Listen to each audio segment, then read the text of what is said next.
When I was a kid, the disaster we worried about most was a nuclear war.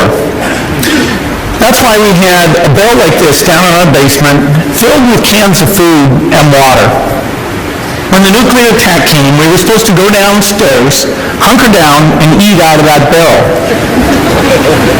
Today, the greatest risk of global catastrophe doesn't look like this.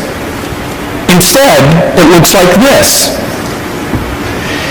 If anything kills over 10 million people in the next few decades, it's most likely to be a highly infectious virus rather than a war.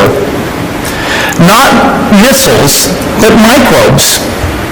Now, part of the reason for this is that we have invested a huge amount in nuclear deterrence. But we've actually invested very little in a system to stop an epidemic. We're not ready for the next epidemic. Let's look at Ebola. I'm sure all of you read about it in the newspaper. Lots of tough challenges. I followed it carefully through the case analysis tools we use to track polio eradication. And as you look at what went on, the problem wasn't that there was a system that didn't work well enough. The problem was that we didn't have a system at all. In fact, there are some pretty obvious key missing pieces. We didn't have a group of epidemiologists ready to go who would have gone, seen what the disease was, see how far it had spread. The case reports came in on paper. It was very delayed before they were put online, and they were extremely inaccurate. We didn't have a medical team ready to go. We didn't have a way of preparing people. Now, Medicine Sans Frontières did a great job orchestrating volunteers, but even so, we were far slower than we should have been getting the thousands of workers into these countries. And a large epidemic would require us to have hundreds of thousands of workers. There was no one there to look at treatment approaches. No one to look at the diagnostics, no one to figure out what tools should be used.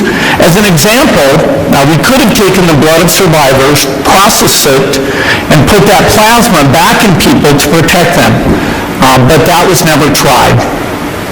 So there was a lot that was missing, and these things are really a global failure.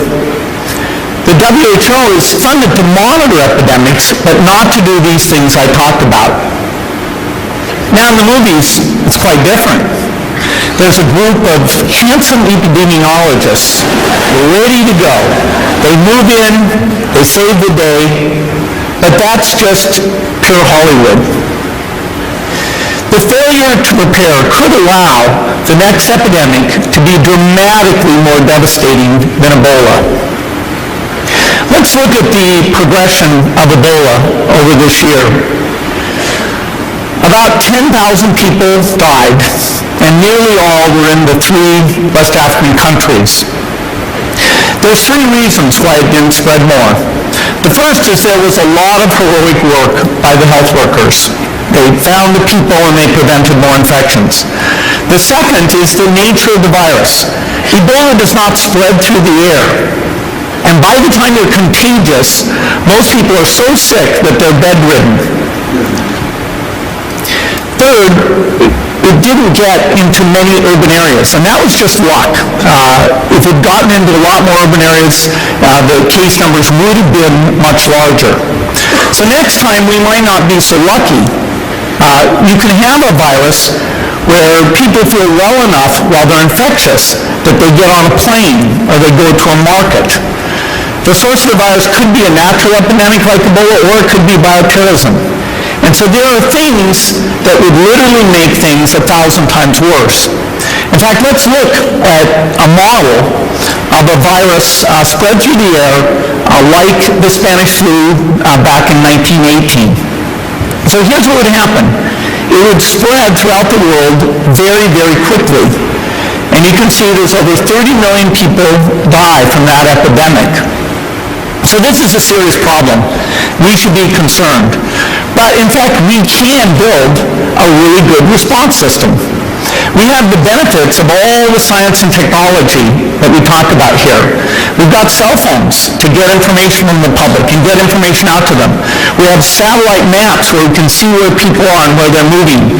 We have advances in biology that should dramatically change the turnaround time to look at a pathogen and be able to make drugs and vaccines that fit for that pathogen.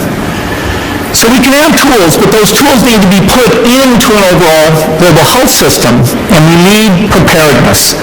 The best lessons, I think, on how to get prepared are, again, what we do for war. For soldiers, we have full-time, waiting to go. We have reserves that can scale us up to large numbers. NATO has a mobile unit that can deploy very rapidly. NATO does a lot of war games to check, are people well-trained? Do they understand about fuel and logistics and the same radio frequencies? So they're absolutely ready to go. So those are the kinds of things we need to deal with an epidemic. What are the key pieces?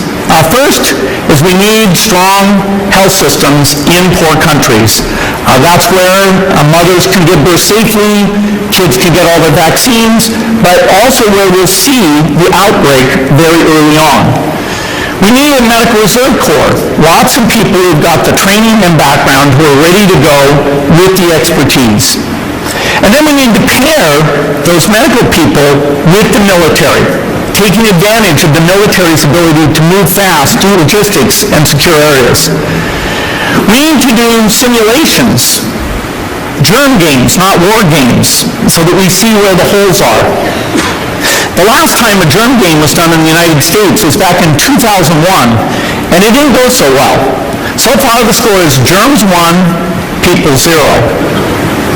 Finally, we need lots of advanced R&D in areas of vaccines and diagnostics. There are some big breakthroughs like adeno-associated virus that could work very, very quickly. Now, I don't have an exact budget for what this would cost, but I'm quite sure it's very modest compared to the potential harm. The World Bank estimates that if we have a worldwide flu epidemic, global wealth will go down by over $3 trillion, and we'd have millions and millions of deaths. These investments offer significant benefits beyond just being ready for the epidemic. The primary health care, the R&D, those things would reduce global health equity and make the world more just as well as more safe. So I think this should absolutely be a priority. There's no need to panic. We don't have to hoard cans of spaghetti or go down into the basement. But we need to get going because time is not on our side. In fact, if there's one positive thing that can come out of the Ebola epidemic, it's that it can serve as an early warning, a wake-up call to get ready. If we start now, we can be ready for the next epidemic. Thank you.